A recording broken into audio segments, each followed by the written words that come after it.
What is up, peoples? We got Slap Time back. Weird and scary rituals performed around the world. Now, I don't condone rituals. Bad shit can happen from them. So my advice, don't do it. Unless that's your thing, and you like doing that stuff. That black, no. Nope. But if that's your thing, go knock yourself out. But I don't condone it, because you could conjure some shit up. Yeah, weird though. So that's interesting. Weird. And Slap Him, he always delivers. Come on. So let's see what he has to offer us. And if you're new here, hit that subscribe button, hit that notification button, pound that like button, share it, and let's go. How you doing? I'm Callan and this is Slap Ham. Today we're looking at some weird and scary rituals that are being performed around the world. So hit that subscribe button and get ready for more mysterious and eerie content just like this.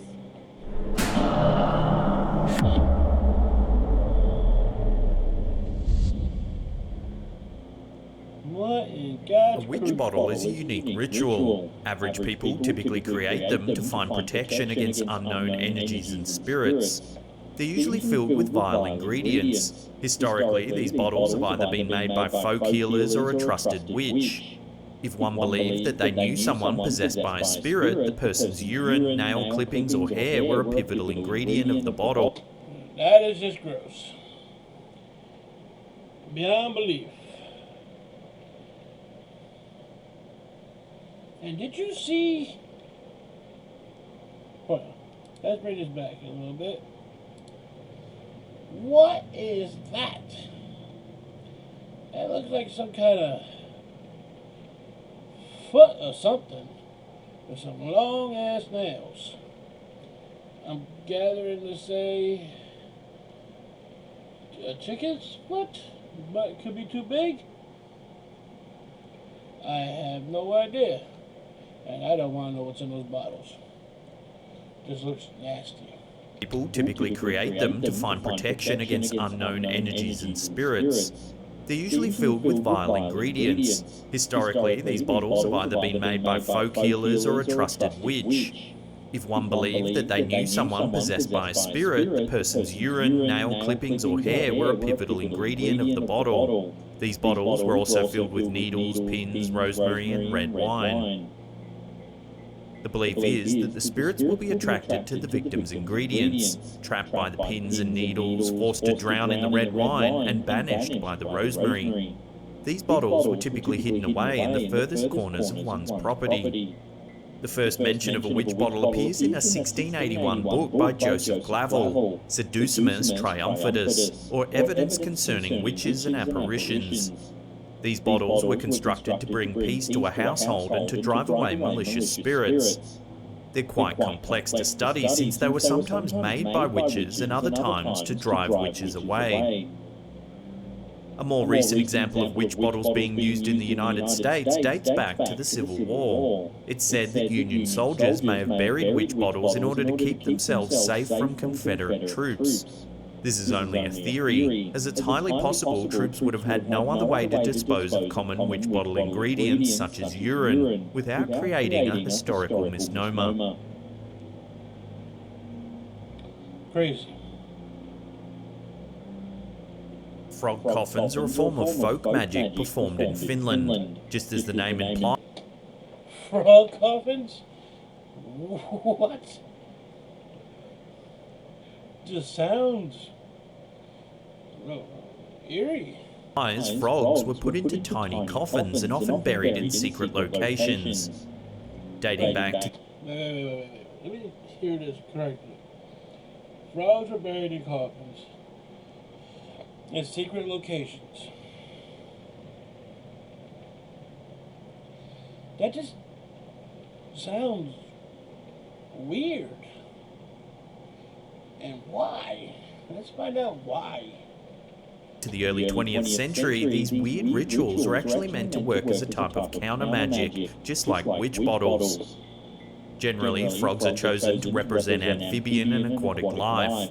The initial lore of the frog coffin involved taking the luck of a successful fisherman and harnessing it for the folk magic of the frog coffin.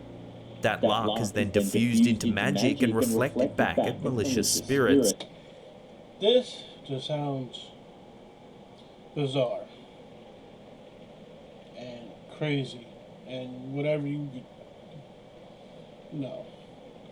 I can't buy this one. No. I don't buy the first one. I don't buy this one. The recorded uses of frog coffins range from benevolent attempts to cure epilepsy to malevolent intent to kill. It was thought that the magic generated by such coffins was powerful enough to accomplish a wide range of effects. Folklore archives from all over Finland document the many instances of these coffins having been buried for multiple purposes. The consistent factor between them is the importance of the coffin itself. Some similar coffins have been found in the area containing other animals and objects. However, because their method and intent seem to be the same, these objects are often grouped together with frog coffins. It is worth noting that many of these coffins have been found in churches all over Finland due to the structural integrity and longevity of such buildings over the years. Have you ever heard of a frog coffin? Let me know in the comments section below. No. The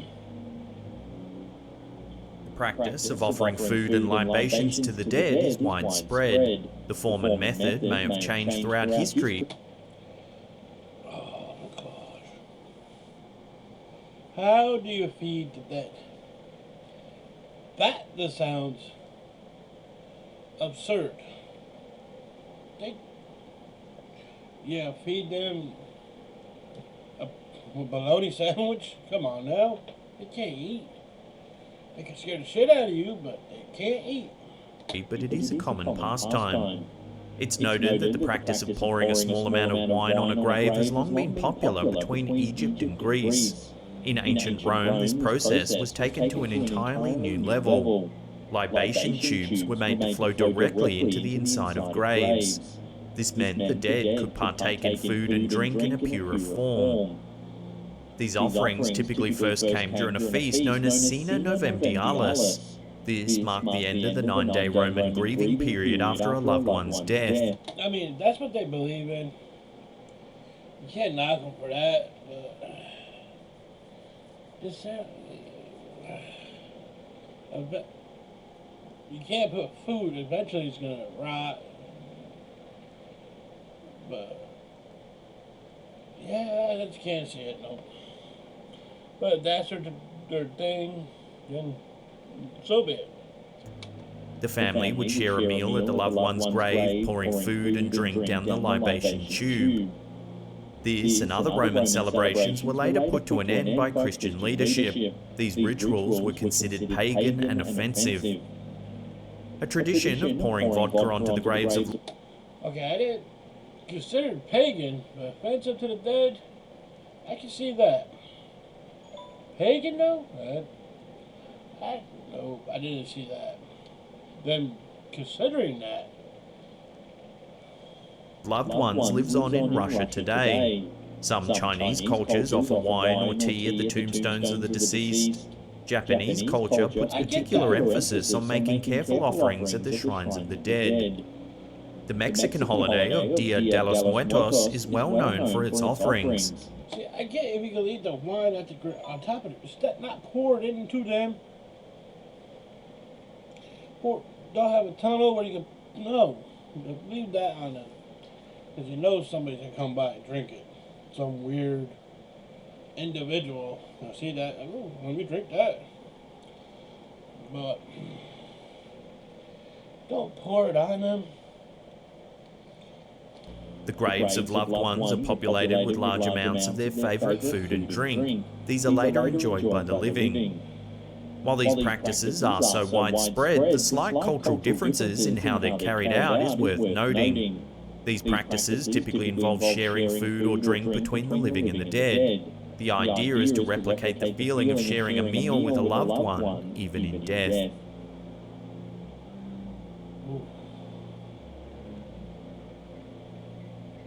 Some of you may not realise we've launched a Slapped Ham subreddit. If you have scary photos or videos you'd like to submit and share, our subreddit is the place to do it. It's also an awesome place to join the Slapped Ham community and see what other weird and wonderful things people are digging up. Those who have joined already have been sharing some seriously creepy stuff. I highly recommend you check it out. There's a link in the description box below.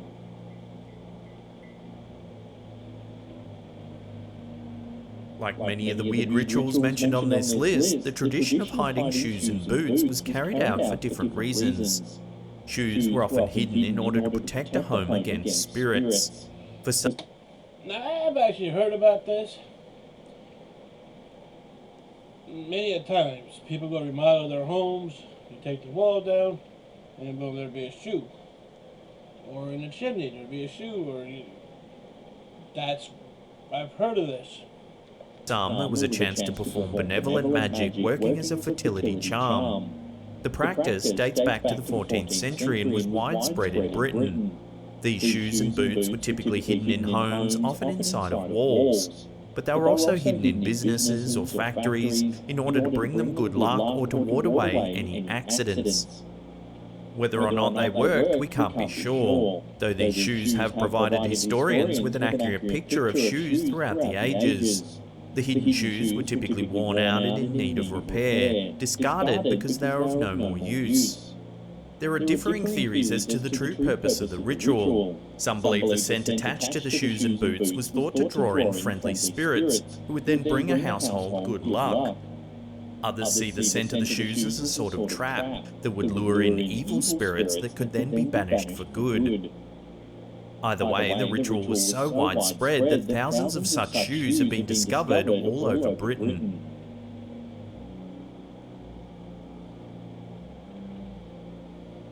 Before we take a look at a truly strange ritual that was performed throughout Britain, remember to hit that subscribe button, then click that bell icon there and turn on all channel notifications.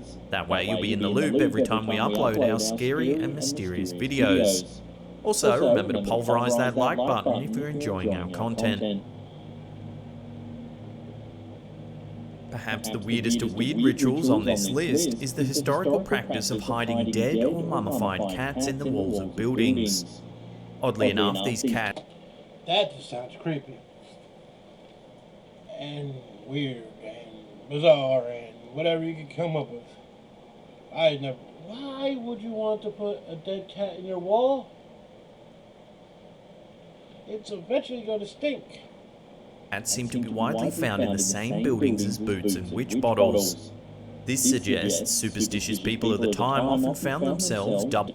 Oh, ain't that some shit? A cat trying to chase down a mouse? Come on, kitty, you can't get it. Doubling or tripling down on protective charms for their home. It's thought that the idea of mummifying cats was lifted from the ancient Egyptian practice. Cats were deified in Egypt, so some of that reverence made its way over to Britain. Associated with fertility, justice and power, it's thought that this reverence was reflected in these slightly weird and scary rituals. What is interesting about this ritual is that there's often debate among scholars in regard to the particular instances. In many cases, it appears highly likely that a household cat had simply got stuck in a crawl space and died, making it seem as though a ritual had taken place. However, in the hundreds of other cases in question, these cats appear to have been posed on purpose. They've been made to appear as though they're on the hunt or in a defensive position. In these instances, it seems clear that the cat's been posed to take on the role of the protective deity of one's home. Perhaps even more apropos is the thought that in addition to driving away witches, these cats were meant to ward off the familiars of witches, who are often said to take the form of cats. If you say so. I thought witches like cats.